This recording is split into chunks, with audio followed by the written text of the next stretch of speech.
Hey, it's Alan Berg. Before we get into this episode, I'm starting something called Ask Me Anything. That's right. You submit your questions and they could become an entire episode or something that I answer at the end of an episode. To submit your questions, look for the red button at podcast.alanberg.com. That's right, podcast.alanberg.com. Click on the red button, submit your question, and maybe you'll hear it here on the podcast. Thanks.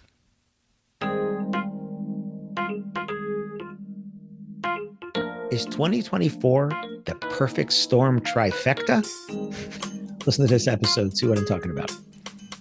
Welcome to another episode of the Wedding Business Solutions Podcast. I'm your host, Alan Berg. I'm a speaker, author, sales trainer, website reviewer, and I help businesses like yours sell more, profit more, and have more fun doing it. Enjoy this episode. Hi, it's Alan Berg. Welcome back to another episode of the Wedding Business Solutions Podcast. 2024, for me and for a lot of people, I'm calling it the perfect storm trifecta. It's the COVID hangover. I should trademark that. It's the wedding gap, and it's a presidential election year. So hear me out on these three things. The COVID hangover, and I really should trademark that. The COVID hangover is we went from 2019, which was a really good year for a lot of people. 2020 started out great and then came to a screeching halt. And then into 2021, things were just starting to come around. 2022 was just a gangbusters year. 2023 had a carryover of that. And here we are in this COVID hangover. We don't know what normal is. And a lot of this is because people that are in the industry now, a lot of them were not in their position or in their company 6 years ago, right? Go back to 2018, maybe 2019, 5 or 6 years ago. I ask audiences, and when I'm doing sales training, I'm asking them all the time, how many of you were not doing what you're doing 5 years ago? Because if you weren't, you don't know what normal is, right? You can't compare it to last year. That's what we try to do, right? What are our inquiries versus last year? What are our sales versus last year? You can't compare it to that because you're probably going to be really disappointed when you had gangbuster years, but they were artificially fed gangbuster years.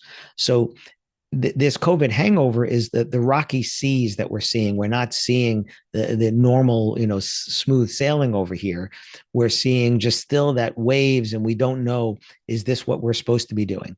And what it means is that you have to get to work, right? That's what it means.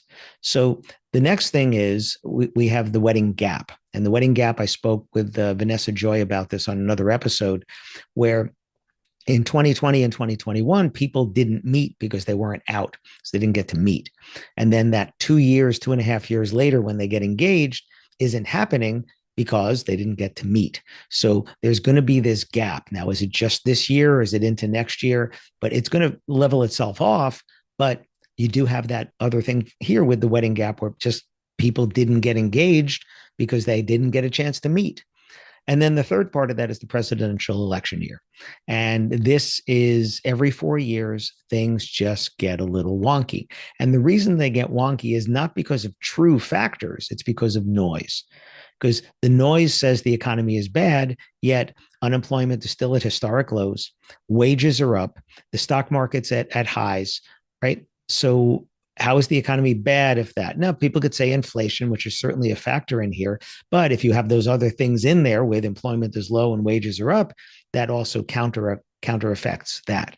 But it's just the noise, because if you go back to, they can't go to 2020. So you go to 2016, you go to 2012, you go 2008, right? 2008, you could say we're in the middle of a recession. Sure. And then 2012, there's going to be something, but it's the presidential election year, because in the local elections, there's some local noise, but it's quiet noise. Not everybody pays attention to their local elections. Then you have the statewide, then you have the federal, right? So the Congress and the senators, right? And then you have the presidential election year, and that's where the noise gets the loudest, right? With just billions of dollars being spent on advertising. So we're being bombarded with this. And what happens is people get skittish and they take their time making decisions. So they're going to do it. They're going to book you. It might be closer to the wedding or event, but they're going to do it. But it's because of this noise. I mean, I personally can't wait till we get past November so the noise finally quiets down, because it's going to be real noisy up until then. I know you're listening to this. Well, if you're listening to when it first came out in September, It's probably really, really noisy right now. So here's the perfect storm: COVID hangover. It's the wedding gap, and it's the presidential election year. So what does that mean? What it means is you have to work harder and smarter. And what that means is you're getting inquiries, right? If you're not getting inquiries, that's a marketing issue. You're not doing enough marketing and advertising. You're just waiting for that. And if you get referrals from other vendors and they're slow, well, that's slowed down too. So you need to look to do something else. And then you have to work smarter on following up with your inquiries. The biggest opportunity that you have is the people that have reached out that haven't yet said no. Right. I just had a caterer the other day who said this couple that they gave him a proposal and then went quiet. And 6 weeks later, the couple's like, okay, we're ready now. Right. Are you still following up? Is anybody still following up with that couple? Because that's what you need to do. You need to keep following up. I keep talking about this from our secret shopping.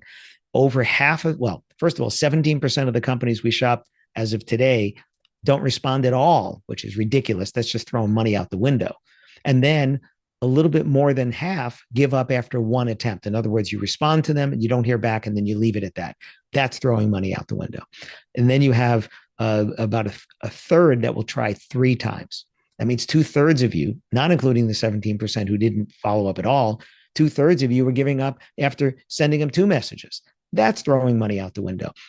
It's so much easier to just take the time to follow up again with the people that have reached out that haven't responded or haven't said no than to go find a new inquiry. These people already put you on a short list. So you need to be more assertive and confident in following up with them. I mean, I hear it all the time. Richie Stedman, who started me on the podcast, he had followed, I told this story already. He followed up one weekend with months worth of leads and booked 5 weddings. He did it again recently and booked 2 more weddings just from the ghosts. So work that rather than saying, I need to go find more leads. No, you got leads.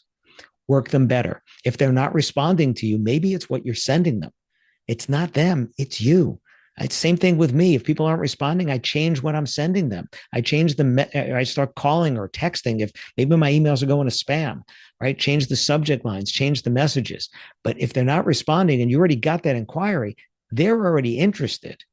And as somebody very well put it on Facebook one time, they're not ghosting the one they're going to book.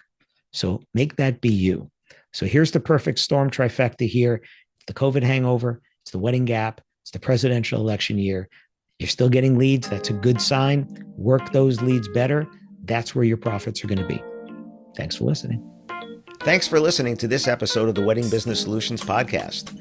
If you liked it, please subscribe to this channel and post a review on your chosen platform, Apple Podcasts or whichever one.